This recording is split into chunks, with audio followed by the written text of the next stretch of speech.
Okay, to kick off the panel today, just to frame the topic area for you, African-American leaders in late 19th century Boston fought to create a lasting monument to Crispus Attucks on Boston Common, and it wasn't easy.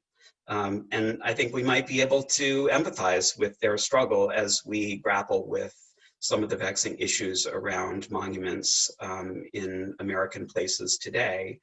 During the 19th century, African-American leaders worked to forge a broad coalition of supporters that included Irish-American leaders, and they ultimately prevailed in creating a monument to Addicts and to the other victims of the Boston Massacre, whom some opponents were inclined to cast at the time as, quote, hoodlums, rioters, and ruffians, not the sort of people one wanted to commemorate, perhaps. So today we've assembled a fantastic group of historians and thinkers to explore with us the story of the monument's creation, and then to spend a little bit of time reflecting on how monuments more broadly, this one, but also others, can bring us together and when they drive us apart.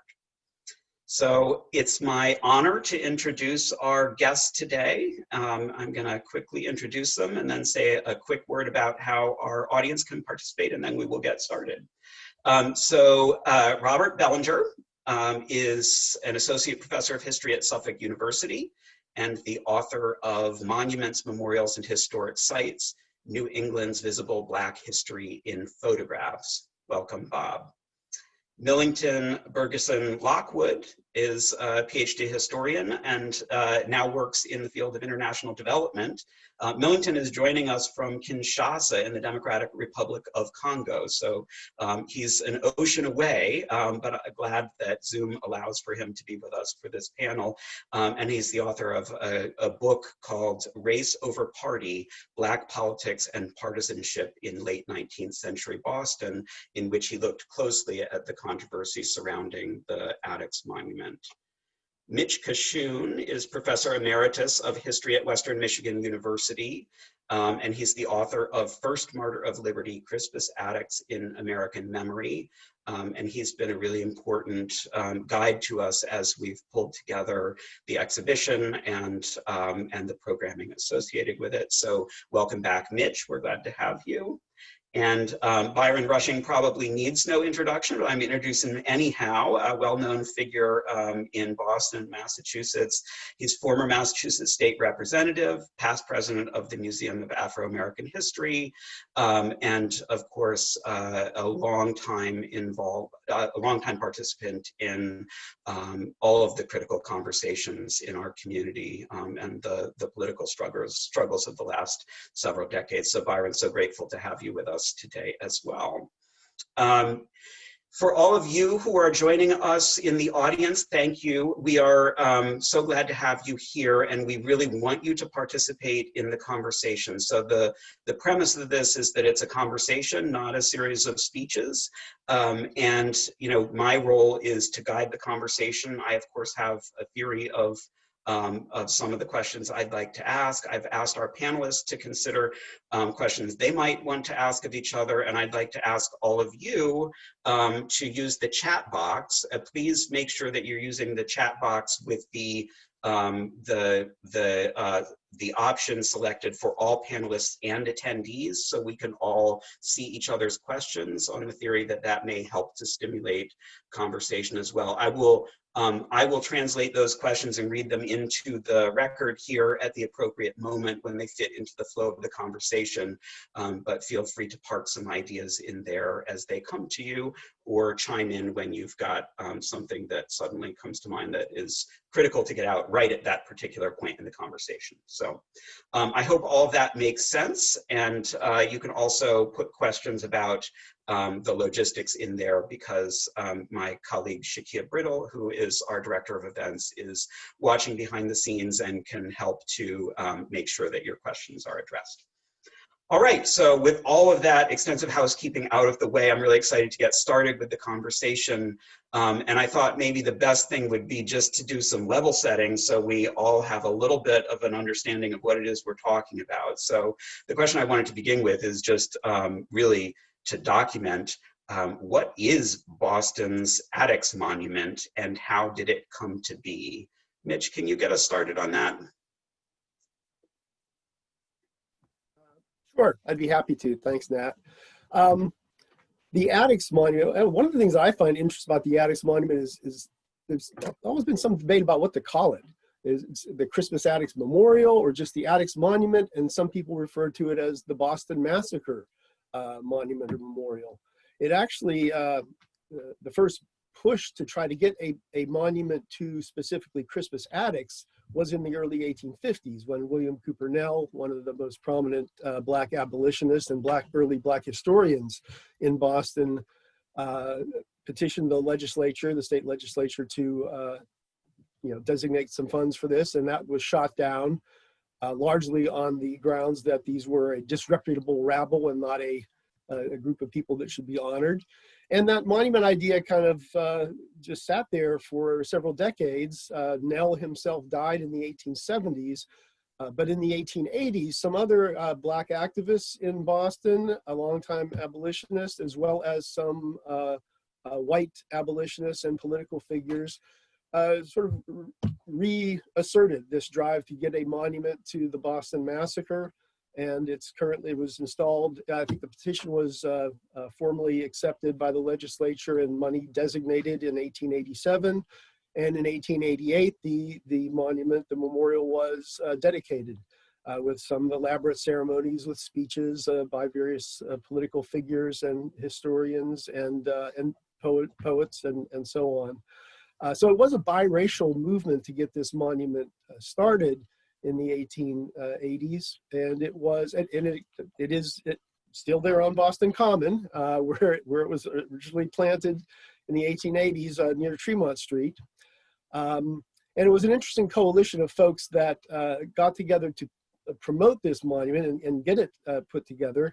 And there was also quite a bit of pushback, largely around the same concept that these were a disreputable rabble, a mob, and really shouldn't be honored with a public memorial. And I know that other panelists have more insight on some of the more detailed processes that went on in the 1880s. So maybe I'll just leave it at that and let others pick up the story.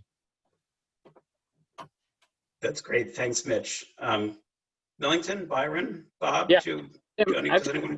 Yeah, I think Mitch is right on point, and I think it's really important that we understand that Crispus Attucks, as described as a Black person, like many people, Africans and African descent, in that century, in the 18th century, we only know about them because of legal documents or the newspapers.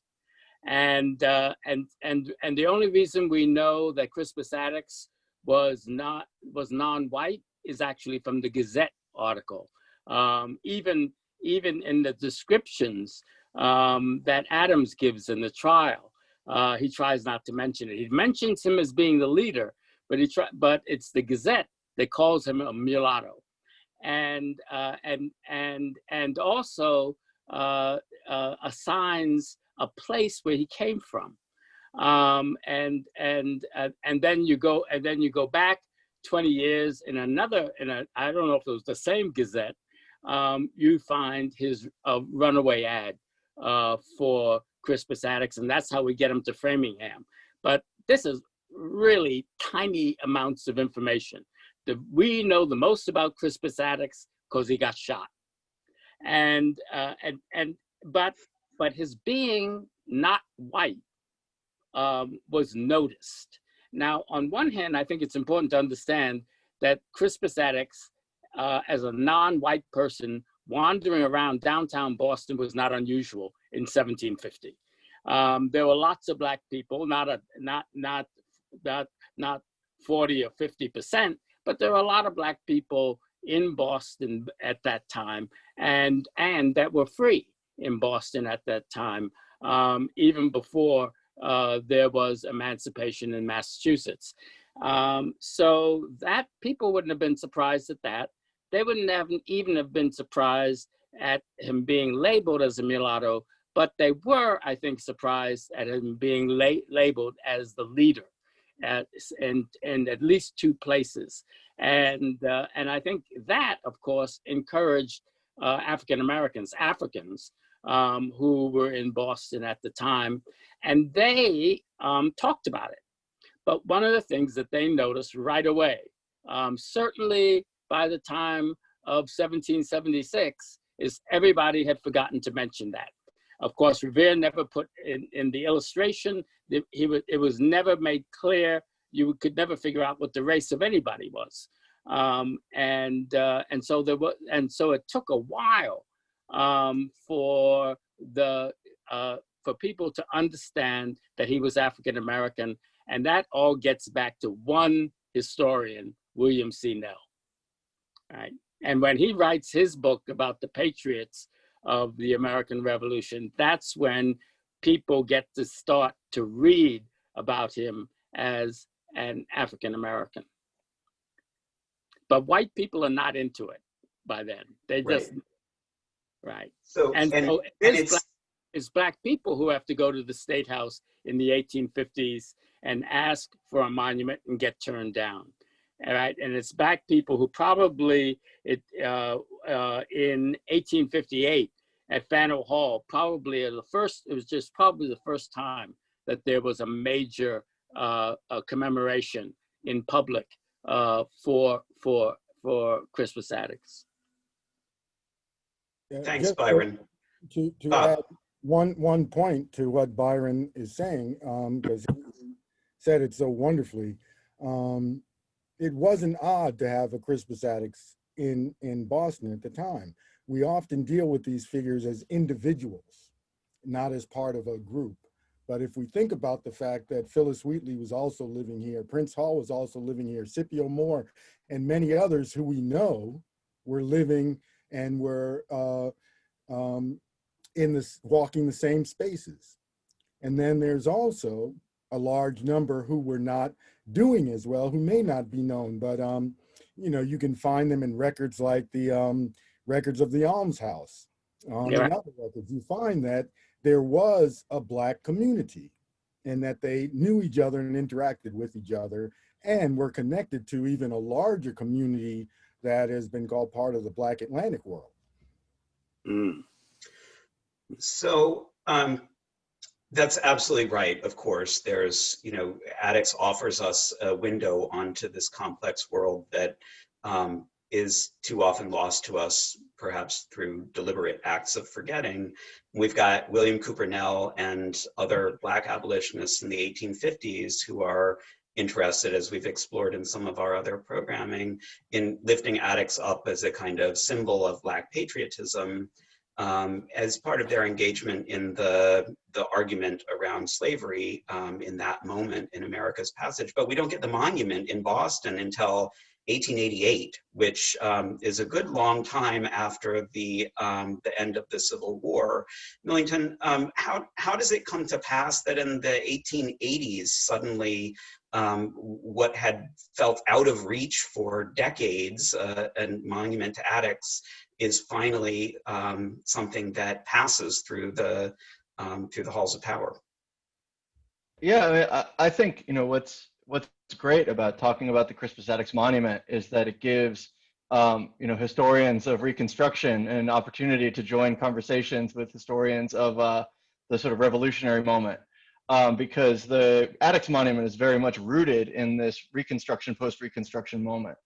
And you know, we have to remember that by the 1880s in Boston, you have, you know, the Civil War has come and gone, of which many Black Bostonians have fought and died. They've come back to Boston along with migrants to sort of forge a new freedom struggle that is, you know, very much rooted in the legacies of abolition, but also really stands apart as a, you know, continued struggle, especially rooted in civil rights.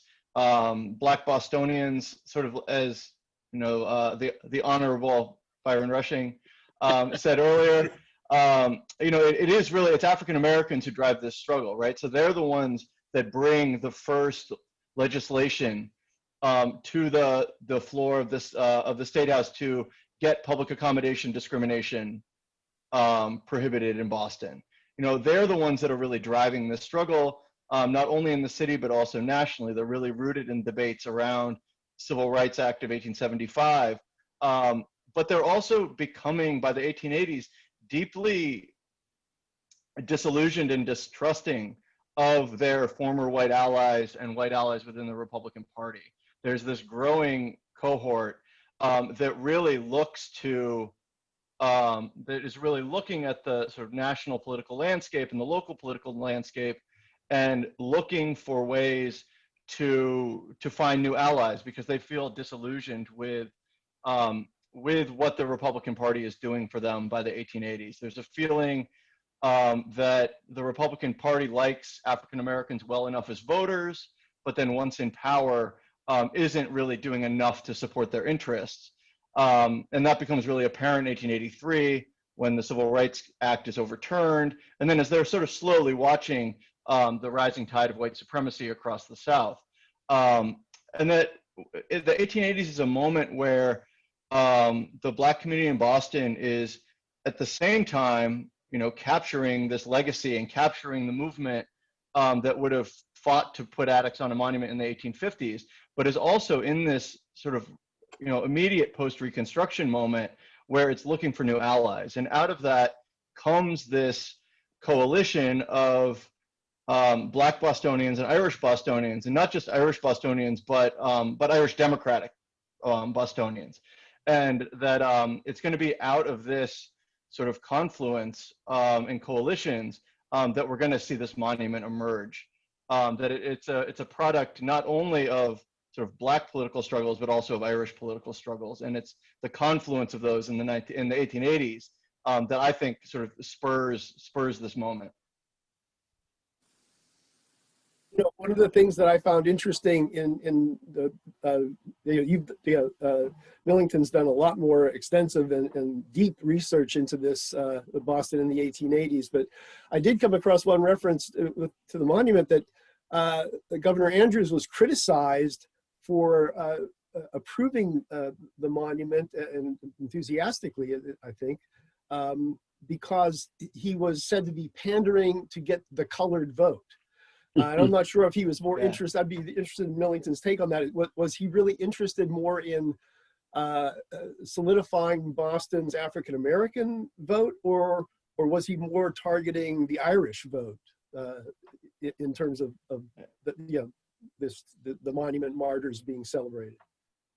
Yeah, I think I think it's super important because it also, I think, shows the power of the Black electorate in city politics in this moment, right? That, you know, the Black electorate at this point is still concentrated in Ward 9.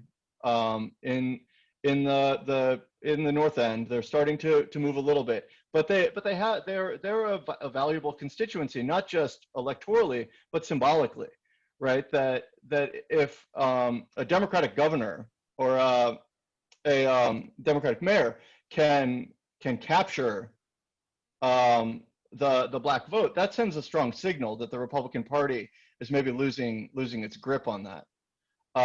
And so when they talk about Andrew sort of pandering, I think it shows that vote is in play. Yeah. Yeah, I think they're saying that because they're afraid that Andrew has so much control, has so much of a relationship with Black people. I mean, I think that's a kind of backdoor put down, right? And because by then he was just seen as one of the white heroes, political heroes for Black people, certainly after the Civil War, right? It was Andrew. It's Andrew who says to Lincoln, I want Black people to fight, but I want to tell you the first ones who fight are going to come from Massachusetts, right? So he had a very good relationship with the Black community. And interestingly, I find is that although there are a lot of white Yankees who are opposed to having a monument, you see, I think Andrew then decides, I'm going to listen to the Black people. And that's how I've always read that. But in terms of politics, Millington is absolutely right. You see, I mean, you have to remember that Black people who could get out of the South after the Civil War, and there were not many who had the wherewithal that they could get out of the South at that time, went to two cities in the North, Philadelphia and Boston. So our Black population triples between 1860, before the Civil War, and 1880. And that, I mean, there was just a huge group of people. Now, of course, all clearly voters of black people, colored then, coming into Boston, and of course by then they had at least one or two people in the Massachusetts legislature. Great. So thank you all for that. So I think we've got a little bit of a glimpse of the monument speaking to multiple moments and multiple contexts, right? We have the context of the event in which Attucks lost his life during the 1770s, early 1770s. We've got the sort of anti-slavery moment from the 1840s and the 1850s, which informed Nell and his call, the call of others for a monument. And then we've got the particular context of the 1880s and the complex politics, the changing politics of Boston at the moment that the monument goes up. So I thought maybe a good thing for us to do is to look together at the monument and ask if we can read it, and ask if we can read how it speaks to these multiple contexts and the concerns of the time. So I am going to try to share my screen, and hopefully everybody will be able to see this photograph we've got here. This is a photograph, I should say, taken by the photographer Stephen Sherman, who I don't know if we've, oh yeah, we have credited on the photograph. So, but it's, you know, it's hard to see some of the detail, but I think we can get enough of a view to it that at least people can follow along as we sort of read it. And I would just want to say, when we were talking as a group before we went live here, we agreed this is a group of historians. None of us are art historians. So, but you know, we can see with our eyes and we can speak to the context. So does anyone want to take a stab at helping us to unpack this image? And I, of course, invite our audience to chime in on the chat box. Well, I can start off, and I'll say there's a wonderful description in Mitch's book of the monument. But it's, as you can see, it's a very, you know, interesting monument. And I think a lot of people pass by it without taking time to take it in. But it's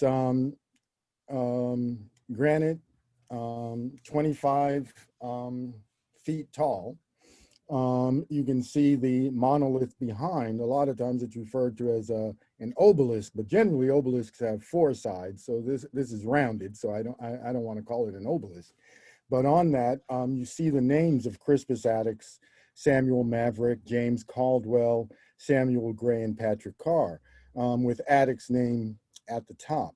It sits on a base, a square base, which on the front is the date, March 5th, 1770. Over the date, you see a bas-relief, which shows an image of the Boston Massacre with Attucks prone on the ground and others falling. In the upper left-hand corner is a quote from Daniel Webster that the monument, the moment from which we may date the severance of the British Empire, March 5th. And on the right upper corner is a quote from John Adams that on that night, the foundations of American independence was laid. Above that, you see the figure, which has been referred to as Free America. It's also been said to be a version of Eugene Delacroix's painting of Liberty Leading the People, which is a symbol of the French Revolution. There's a flag in her left hand that's being unfurled, broken chains in the right hand that's up, you know, held up in the air. Under her right foot is the royal crown, which is being crushed into the ground. And then there is an eagle symbolizing liberty and freedom with its arms raised and kind of looking upward as the figure of free America is. Those are the elements, and it's clear that it was being presented as a significant event in the foundations of America. It's clear that this was representing all of those elements of breaking chains of oppression, stamping on the crown of the British.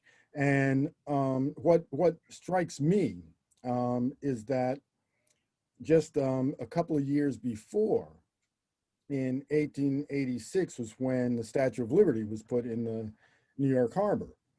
And there was some controversy around that because of the chains that Liberty also was breaking. And they were removed from her hand. They still remain around her foot. But being a gift from France, this being said to be a copy of a painting of Liberty leading the people from, as a symbol of the French Revolution, there's, I think, more that can pack there. But this image of breaking chains of oppression that we find in both at this time period is very key. And we know that the Statue of Liberty was also talking about the liberty of the formerly enslaved people, and that the creators were abolitionist minded as well. So there's an interesting way that this monument in Boston is part of and mirrors this larger discussion that's going on. Thanks, Bob. We had a comment in the chat, which I think probably speaks for many of us, which was more or less, I wouldn't connect this with Addicts at first glance for any reason, right? I mean, and that, I think that's why most Bostonians today would be surprised to know that there's an Addicts memorial on the Common. They would say, you mean, like, if they know this, it's the Massacre Memorial. And it's hard for us to understand why this was controversial as an Addicts monument at the time. I don't know if anybody has thoughts on that and how in the 1880s it might have read differently than it does today. Yeah, I mean, one thing that I find interesting is, like, during the debates in the city council record over the creation of this monument, is that, because, at first glance you may say, oh, well, like, it's a Boston Massacre monument, right? And that's sort of the stake at which the Irish had in it, right? Is that it's a Patrick Carr is on there. It's this sort of monument to the event, right? Not so much, but they're very clear in the debates that this is a monument to Crispus Attucks, that this is like a Crispus Attucks moment that these other compatriots are a part of, but they're very clear that when Thomas Keenan is advocating the monument's construction for the city council, he's naming Attucks as the reason for it and as the inspiration for it, and that it's really connecting others to Attucks's story that makes this monument so powerful.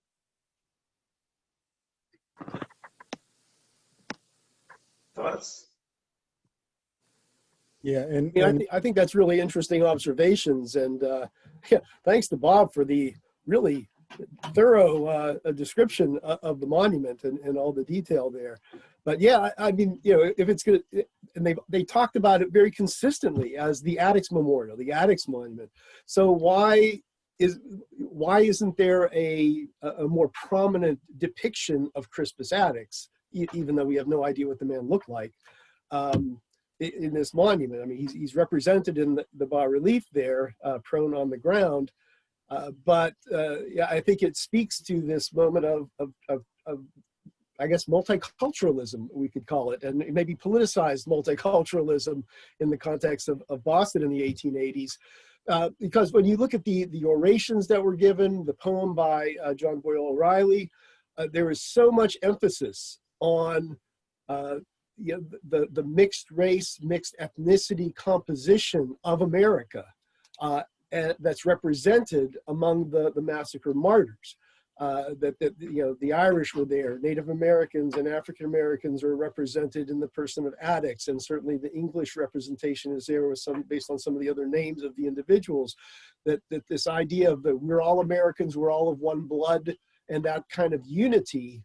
You know, years ago, a rhetoric scholar named Stephen Brown wrote a very insightful essay about the raising of this monument that calls attention to that moment in which there are lots of new immigrants in the United States and in Boston as well, I believe, who didn't have a real connection with the revolution. And in his analysis, Brown's analysis, suggests that this monument was something to try to bring Americans together, you know, different racial and ethnic backgrounds around this monument that is symbolic of the revolution, to give them a sort of stake in that, in the nation's founding.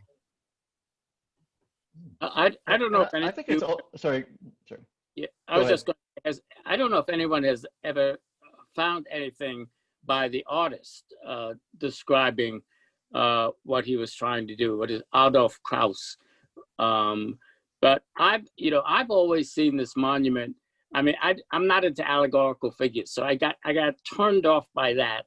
But then, as Mitch says, every time I read about the history, it was the Crispus Attucks monument, and so I sort of changed certainly my interpretation when I give it publicly, and that is that the artist saw this as that Crispus Attucks, it was a Crispus Attucks monument, but Crispus Attucks wasn't an individual in this. That he was part of this huge enterprise that ended up with the United States being independent of Britain. And so so you have this allegorical figure to sort of demonstrate how important Crispus Attucks dying was.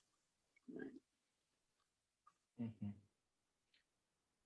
Yeah, I mean, for me, and maybe we'll get into this at the end when we talk about reactions to it, but I think that it is this sort of I think in some ways it's a major piece of Bostonian myth making, right? It's a moment where the city and the state can celebrate this triumph, right? So like PBS Pinchback comes up for the event, and he talks about like how glorious it is, right? That you have the governor and the mayor together with Julia Chappelle, right? The black legislator together on the stage, right? And that it is this moment of interracial unity. But for me, it's and there's some African American activists at the time who are very critical of this because in their opinion, it sort of papers over the reality of race relations, not just in the city, but in the nation. That 1888 is not a time when anybody should be talking about the triumph of multiculturalism or the triumph of anti-racism or like, you know, interracial like unity, right? And there's a cohort of black activists who will explicitly reject that interpretation. But I do think that that's part of it too, is that this is a moment where Boston is really creating that myth of itself as this land of abolition and the land of freedom that I think does a lot to cover up the reality, which is really steeped in freedom, in the struggle for freedom, not just during slavery, but in this Reconstruction period. And of course, we love trivia. And so, and in the papers that are at, I think, the public library, I'm not sure, that around this monument, there is a note with a big apology from Frederick Douglass because he can't make it, because he was invited to be the main speaker originally, and he couldn't make it. We assume that there was no other reason why he didn't come, but other than being conflicted in his schedule. Well, Millington and Byron have pointed us toward the ribbon cutting moment for the monument, and they're of course, Byron, as a former state representative, you know just how important those ribbon cutting ceremonies are. That's the purpose of public art, right? Is to have that moment. You know, I think it might be useful just to sketch in a little bit more detail for folks what that event entailed. There was another work of art that was unveiled at that ceremony, which was a poem honoring Attucks and the monument. And I want to share that with our audience in a moment. But I don't know, Millington or Mitch or Byron, Bob, can one of you just sort of give us a mental sketch of what that ceremony looked like and who participated?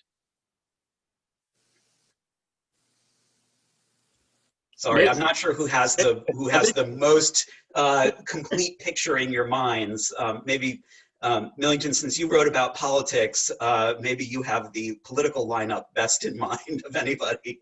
Yeah, I mean, so it was a cold and chilly day. It was a cold day, and it's led by, so when they schedule it, it's explicitly scheduled around one of the veterans reunions of the Massachusetts 54th. Right, so you have veterans from the 54th sort of leading this procession through Boston, and it's going to conclude, at the site now. Lily, I might have to open the book, but Lillian Chappelle, who's I think the daughter of Julius Chappelle, 9-year-old African-American girl, she's going to pull the cord to unveil this thing. Hugh O'Brien, the Irish Democratic mayor, Andrews, the Republican governor, are going to be there. It's this huge moment, right, and very sort of publicly celebrated as this interracial moment, as this triumph. And then they go from the monument, they go to Faneuil Hall, and that's when there are two, that's where the camps sort of break, in my opinion, right? Because some go to Faneuil Hall for the big official celebration. There's a smaller cohort that I think go to Parker's Hotel, and I have to just double check, but they have sort of a separate dinner that that is sort of and so they're all together at this event, but then they're interpreting and celebrating the moment very differently in the aftermath. But there's this, broad celebration. But no, it's a huge event, right? And it's, and John Boyle O'Reilly is there. John Boyle O'Reilly is going to give the poem. So tell us, John, tell us a little bit more about who John Boyle O'Reilly is, just to set the scene here. Yeah, so John Boyle O'Reilly, it sort of begins his notable career as an Irish revolutionary in the 1860s with the Irish Brotherhood. He gets arrested. He is sent to Australia as a prisoner. He escapes. He ends up in Boston and emerges as a poet, journalist, most widely known as the editor of the Boston Pilot. But he becomes a significant Irish supporter of the Black freedom struggle, particularly as an orator. He's a member of Black political organizations in the city. He's a member of, and he, serves on the board of some of these organizations. He's prominent as a speaker. I should say, for all the notoriety he gets, there's actually not that much in the Pilot that you would expect. But that being said, he's quite a vigorous supporter in Boston, and then pens this poem.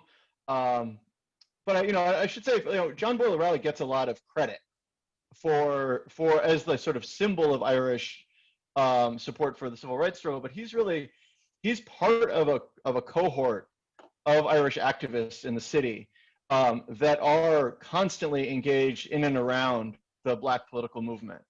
And so while O'Reilly is there as the sort of prominent voice, and that's very significant, he's part of a broader sort of intellectual and political discussion around the unity between the Black freedom struggle in America and the Irish struggle for freedom from Great Britain and Ireland.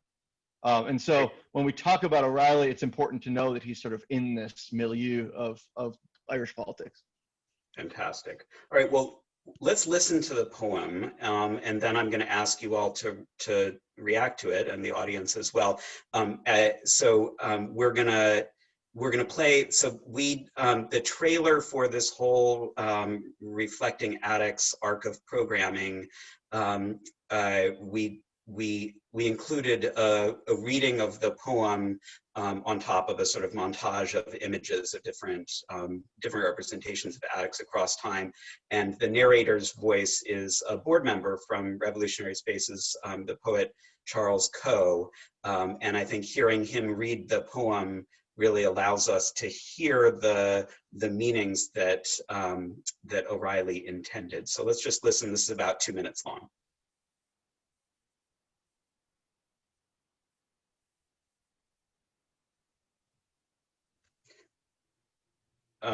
I think the audio is not coming through. Oh. Sorry, bear with us. Our laurels are wreathed for conquest. Our songs, the deed that was sown.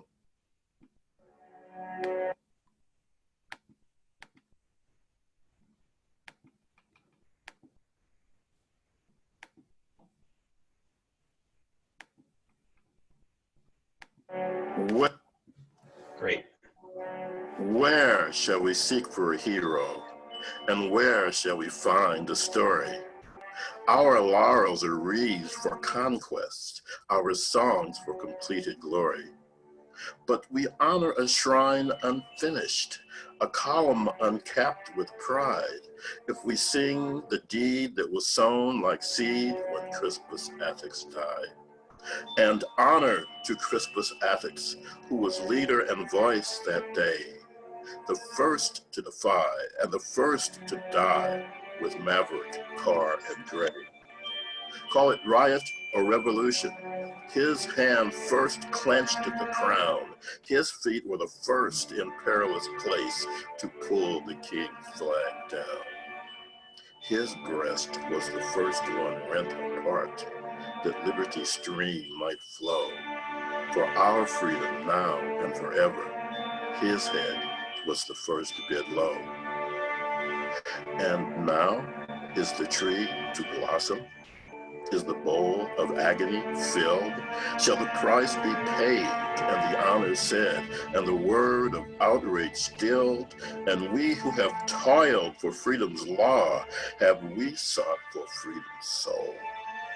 Have we learned at last that human right is not a part but the whole, that nothing is told while the clinging sin remains part unconfessed, that the health of the nation is periled if one man be oppressed?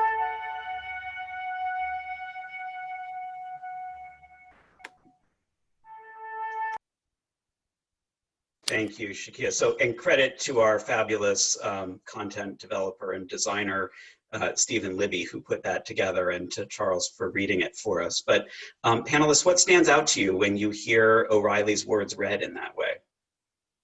Well, let me say that I only knew John Boyle O'Reilly as sort of a name in history books until I started working at the Museum of Afro-American History on the Black Heritage Trail, and then had to do work on some work on this monument, and then got to read this poem as part of the published publication that was put out by the city of Boston about the event of its unveiling and all the speeches that were made in Faneuil Hall. And I was just blown away. And so I had to find out about this guy. And someone has put in the chat that they were not familiar with the alliance between Irish and Black people in the United States, and that they can think that what they think of as a race riot, the riots that occurred during the Civil War, especially in New York City, between the Irish and Black people. And I think what's really important about this history is that was true, but there was also, as Mitch and Millington have said, there was this whole group of Irish who came to the United States who were major supporters of Irish independence in Ireland, because Ireland, of course, was this just horribly oppressed colony of England at the time. And they knew that there were a number of abolitionists, actually, who had supported that work, and vice versa. There were Irish who supported the anti-slavery in the United States. And so he was part of that part of the intellectual Irish community. On one hand, I do think we need to get someone with a brogue. I agree with Millington. We need to get someone with a brogue to read this poem. So you'd really get the contrast that people must have heard in Faneuil Hall. I think that as Mitch and Millington have said, it's important to read John O'Boyle O'Reilly, and also to read other things, because he gave speeches to Black people all the time, complimenting them, and then also trying to express to them the radicalism that he believed in. And he was a radical. There's I won't read it now, but there's a wonderful set of lines in this poem, this same poem, about class oppression. And he goes after rich people in just the most wonderful poetic way. But he makes it very clear that he saw that all slave owners in the United States, he saw as just part of the Tory tradition. And I find that's really a fascinating piece of this. Thanks, Byron. Other thoughts? And I think that, to talk about the animosity between the two groups, these folks are fully aware that that's the story, right? Right. They're fully aware that there is virulent strife between African Americans and Irish immigrants, and they're very clear that they say that that's a trick of white supremacy in America. That they say and they'll say in these speeches in the early 1880s that before that, like, the Irishman knew no animosity towards us until he came to the United States and was taught to hate us by the Anglo-Saxon, as they'll call it. That they're very aware that there is this animosity there, but they're arguing that that's a byproduct of American racism, that's a byproduct of slavery, that's a byproduct of the United States, and that it's a way in which, and they put it, in this classist argument, right, that this is a way to sort of, to rip poor people apart and divide them. And so they're not naive to the reality of interracial violence between Irish and African Americans, but they're going to really place it at the feet of the United States, and sort of say if they can be taught to hate, they can be taught to join with us in this transatlantic struggle. It's worth pointing out that there has, at least from the 1830s and 40s, African American abolitionists recognize that their struggle for abolition and for equal citizenship rights was part and parcel of a global struggle for freedom. Frederick Douglass, by the late 1840s, especially around the European revolutions of 1848, was recognizing and very publicly speaking about those common ties, that they are fighting the same battles for liberty and against tyranny, along with Irish nationalists and Hungarian nationalists and the French in the Revolution of 48, and the various reform bills in England and Chartist movements and things like that, that we're fighting the same battles here. Black Americans tended to see themselves as at the forefront of those struggles. But there was that recognition was shared by people like O'Reilly and Kachun in Hungary and so on. So this was there was a global vision among these freedom fighters of the 19th century. John O'Boyle O'Reilly dies in 1890, and there, of course, is a big meeting at Faneuil Hall, a memorial put on by the city, big memorial, and one of the people who's invited to speak at that is Edwin Garrison Walker. There's a David Walker's son, who might have been his adopted son, but definitely David Walker's son, who was a controversial black, among other things. He was one of the first lawyers in Massachusetts, black lawyers in Massachusetts, but he was a controversial political figure because he was one of the early people who broke with the Republican Party. He didn't have the tolerance that Frederick Douglass had, and so he gets completely blown out. He could never win another election in Boston after he makes that change. But he's invited to speak at this memorial service for O'Reilly, and he says that he saw him as the major supporter of Black people after Wendell Wendell Phillips had died, which was just a remarkable statement. I'd never seen anything like that before. Wendell Phillips died in 1884, and he's saying in these past 6 years, he claimed that the Black community saw O'Reilly as their major supporter in the white community. Sorry, I have to get super excited. Anytime I hear Edwin Walker name checked, it's a huge, I get very excited because that guy needs a statue somewhere in Boston. That guy needs I think he needs a monument. A monument to him and his father would be perfect, just perfect. Yeah. You know. Hey, now you guys trying to generate controversy. That's no, but seriously, I was going to ask a question about.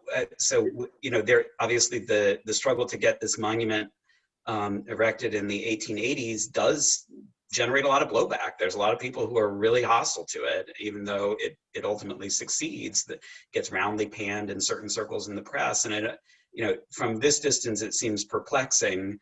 But I wanted to ask the panel, what's going on there? What is so threatening about this monument? And I wonder if you've already answered the question for us because of this linkage between the Irish American and African American freedom struggles. But what do you all think? What is the reason for the antipathy toward this monument at the time? I think that I think it was a Yankees the Yankee power structure in Boston didn't like the group of people who were being commemorated, and that there is so little connection between the massacre and how they saw themselves.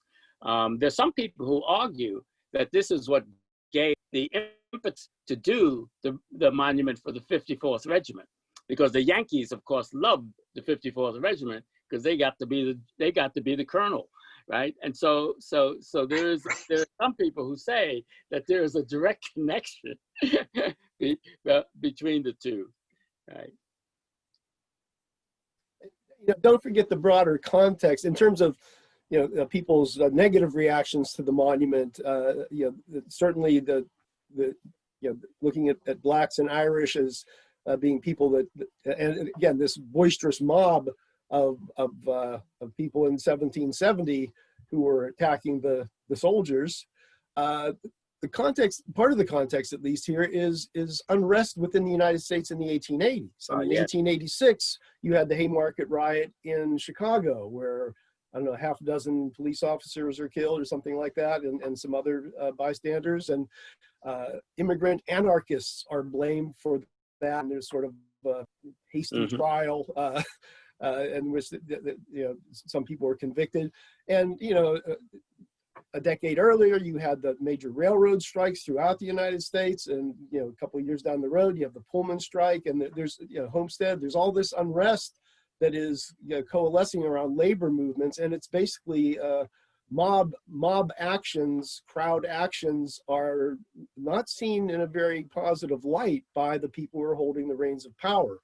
So in a way, it's really astounding that in this moment, a year after Haymarket, this mob of ruffians from in Boston in 1770 are getting honored with this public monument at a time when mobs in the streets are not really, they're pretty much frowned upon.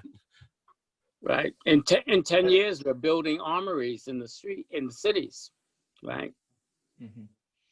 Well, and significantly too, like, so this is a monument, it's built with public money, right? I mean, that was also, you know, Yes. part of the controversy, is that it was not, it was a publicly funded monument. And there was some controversy over, should the state be paying for, you know, a monument, you know, to hoodlums and ruffians, you know, or, you know, should this be privately funded? And so there's that sort of like state sanction of that monument. And this is also the time, you know, where you have this rising political class of Irish in the city. You know, Hugh O'Brien has just won, you know, several terms as mayor of the city. This is the time when the state government is going to take control of the police force of the city, because they don't want, you know, the state capital controlled.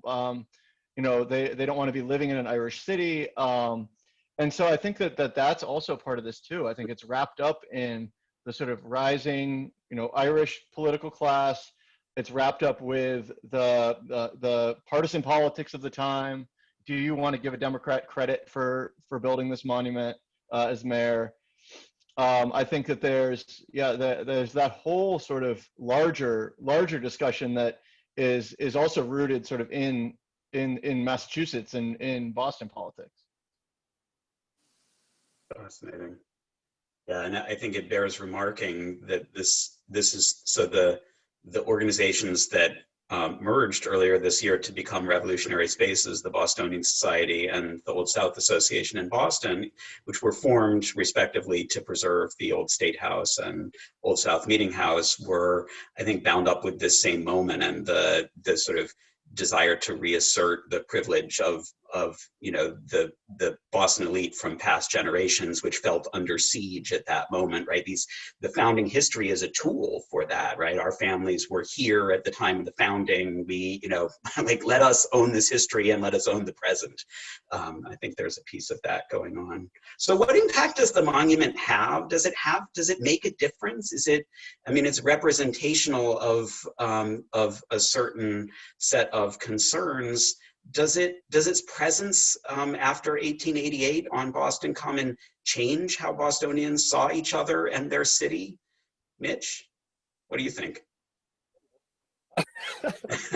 Quite frankly, you know, in my research on the monument, I was looking at a lot of, you know, the events leading up to it and the event itself, the unveiling, and then some of the responses, primarily the negative responses to it. But maybe I'll leave it to the folks who are more locally situated in their research or their residents in and around Boston to comment better than I could on you know, the effect it had on the city and its identity and how it viewed itself. So you guys have that.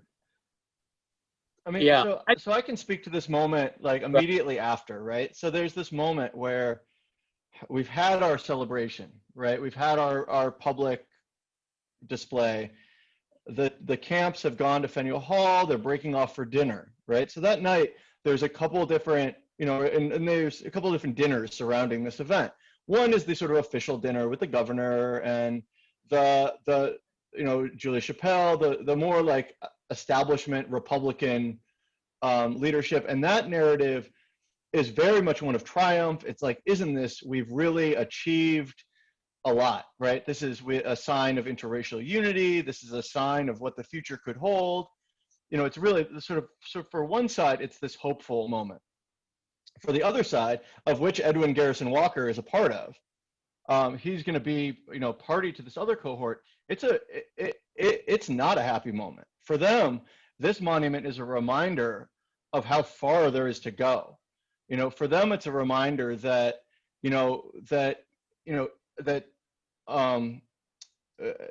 Attucks plays this fundamental foundational role in the American founding. Yet, in 1888, we're seeing, you know, we're at the dawn of some of the worst moments in American race relations, right? And so they're very cynical. They view this not as a moment of triumph, but as a call to action. And they're really going to say, you know, it's up to us to pick up where Attucks left off and continue the revolution.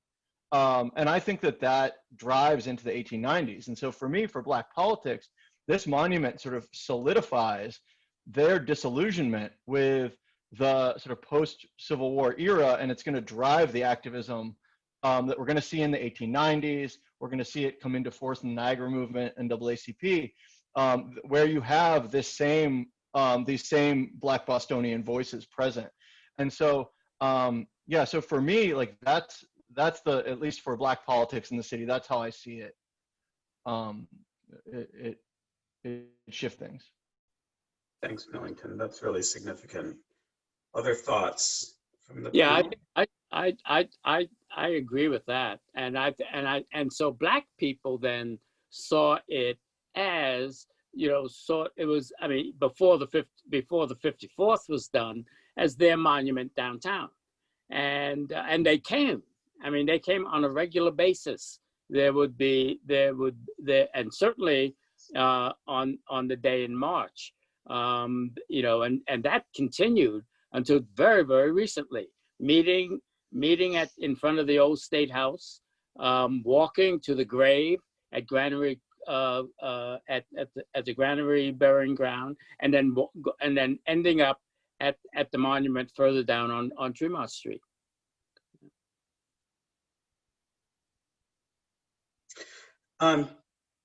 Thanks, Byron. So today, Boston is many communities around the country.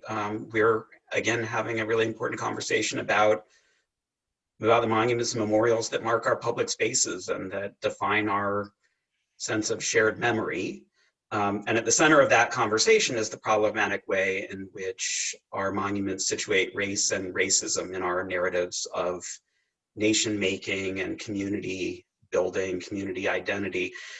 It seems to me that the Addicts monument has received relatively little attention in that context. And I'm wondering why that is, and what, if anything, this particular work might be able to add to the conversation we're having today.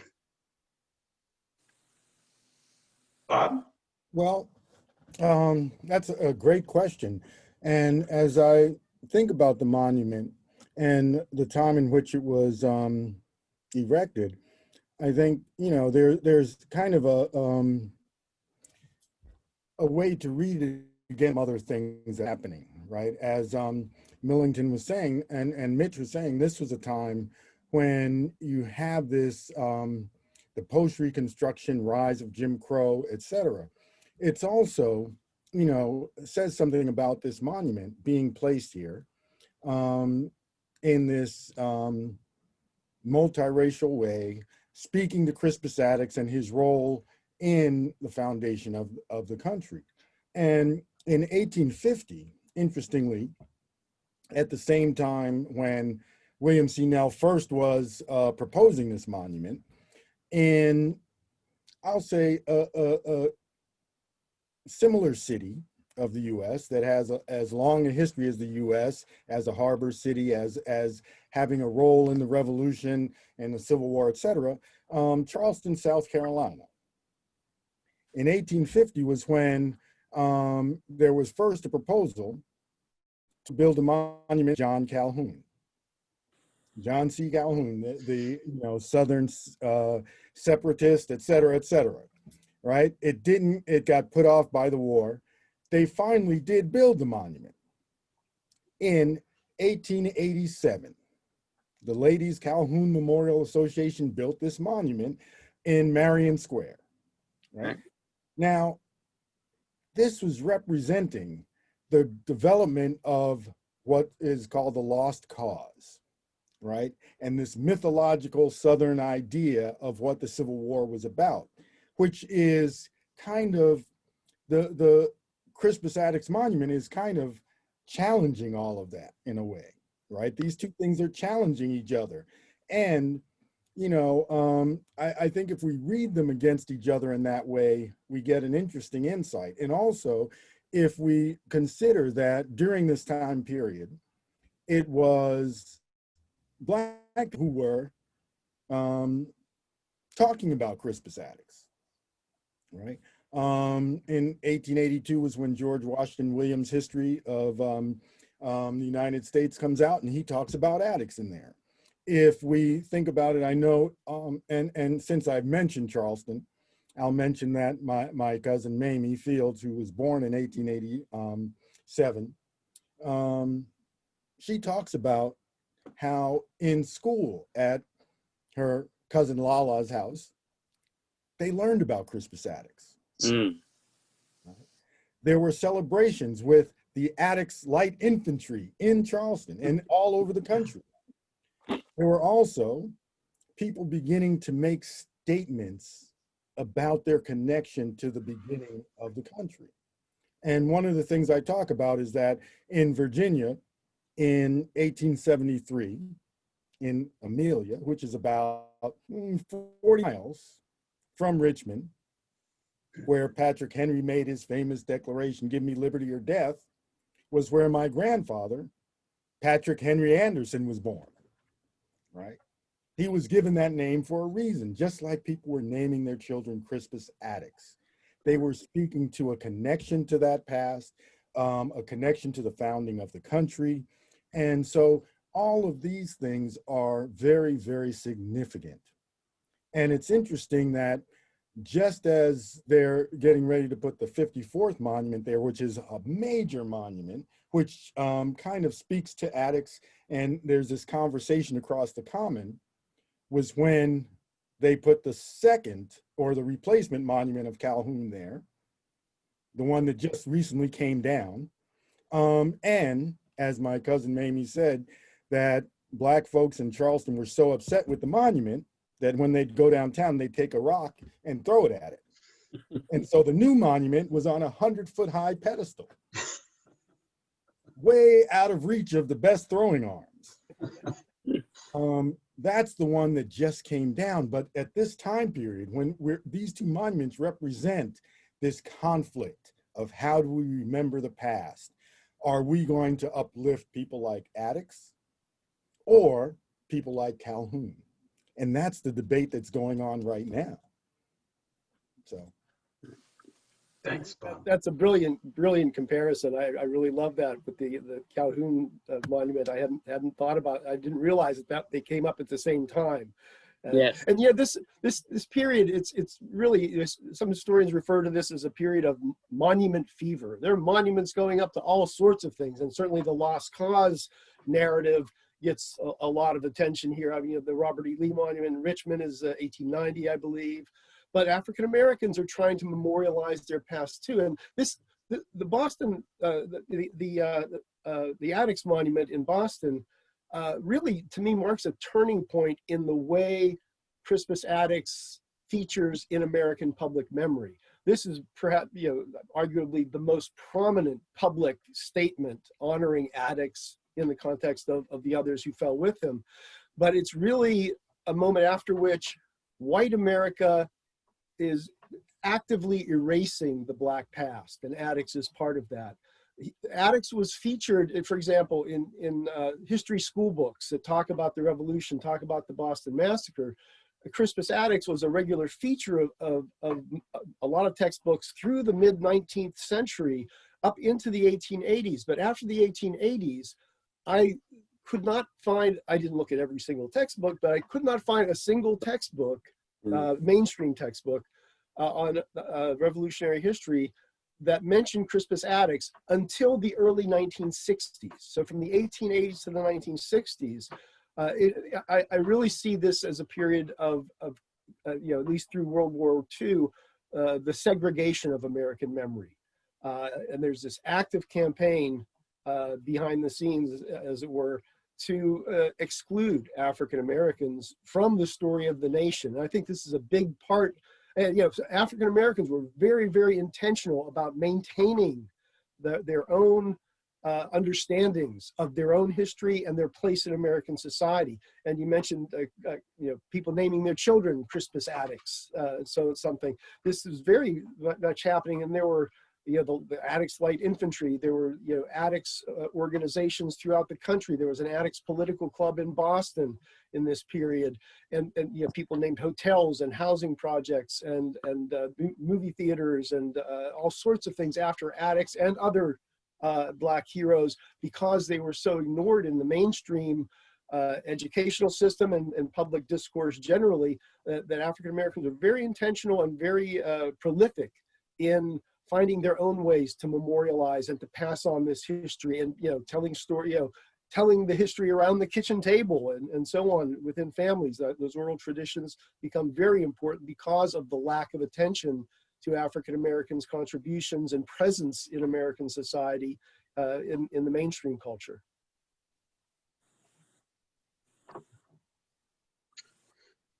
So I think we're getting toward the end of the conversation here, and I know that it's there are hard conversations happening about how we deal with monuments in our communities, and Bob's comment about the Calhoun monument coming down, I think calls attention to one of the methods of redress that that folks are pursuing.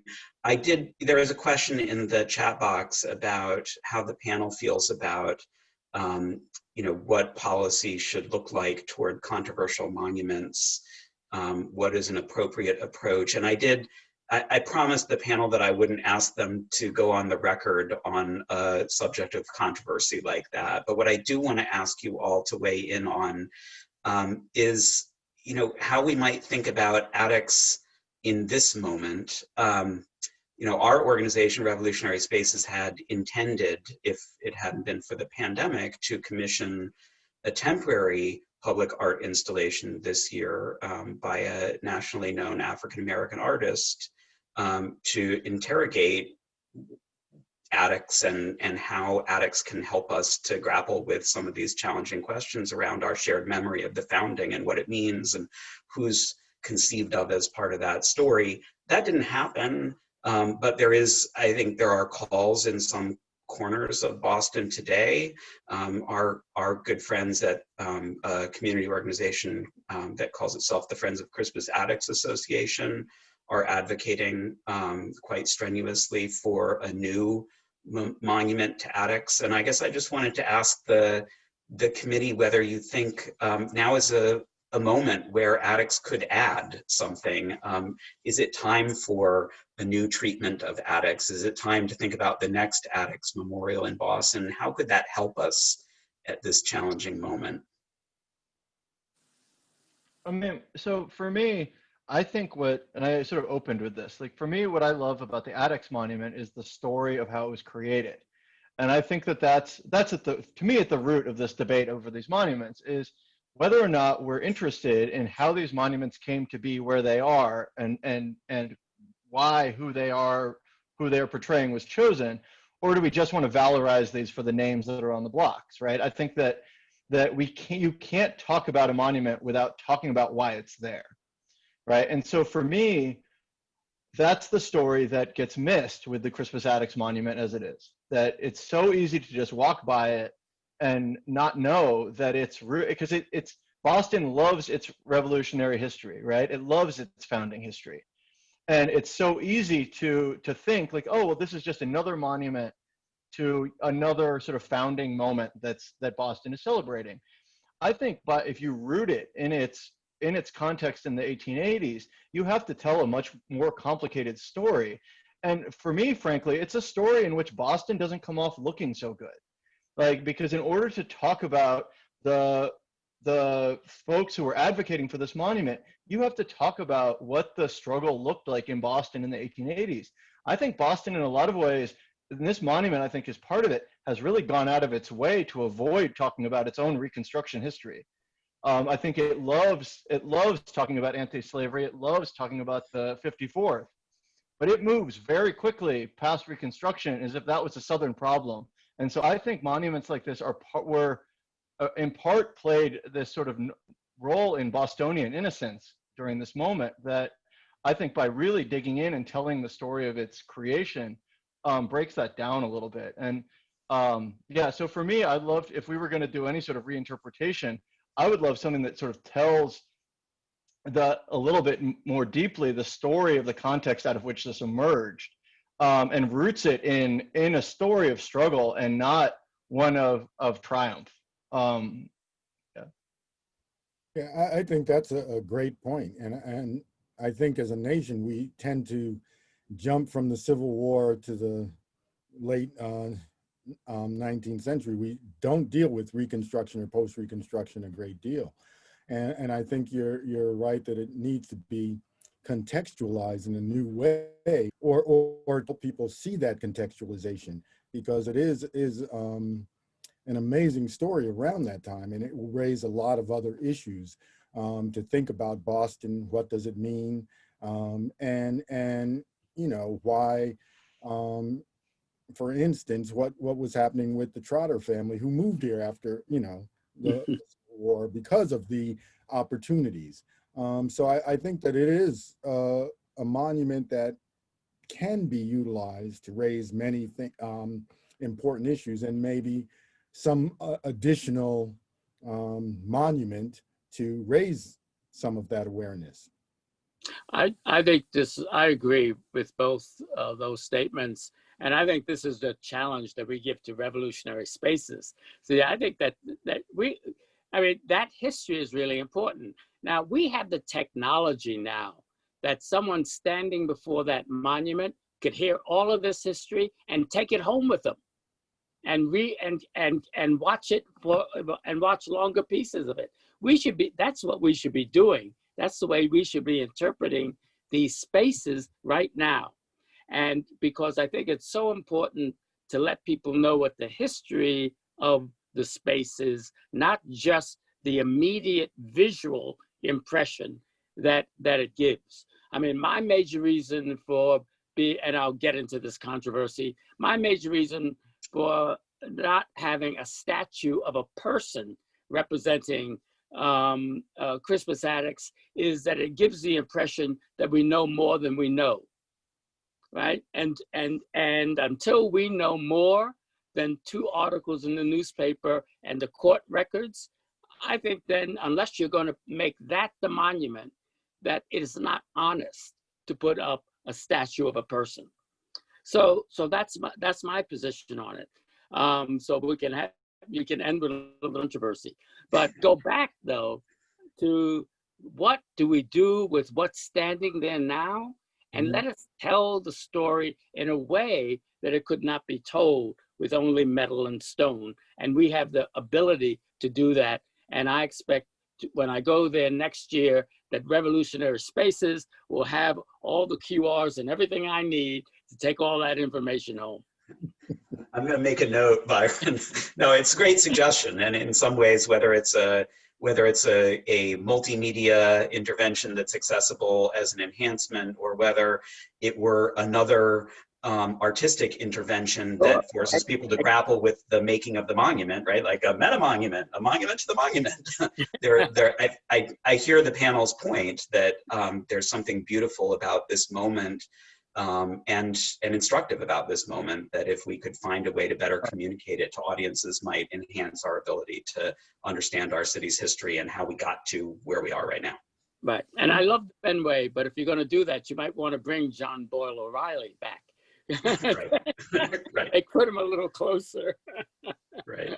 And one of the other things I think the monument represents, if we really think about the struggle for an open and equitable society, there really are more defeats than successes. Right? And so the monument is representative of a success in a lot of ways, but it also allows you to speak of the defeat.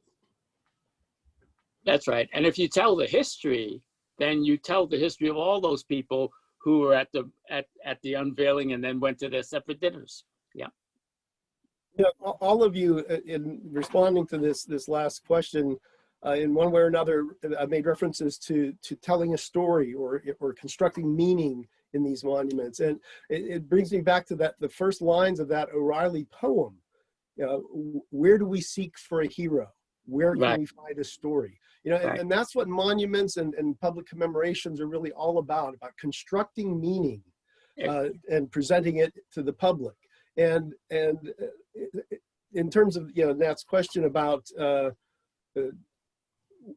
what position should we take on monument controversies today, I think it really has to be situational, because each monument, each site is different, and I think it's important to understand the context in which a particular monument was raised, what sort of meaning was being constructed at the time, because these things, a lot of times we take things for granted that the story of the Boston Massacre is X.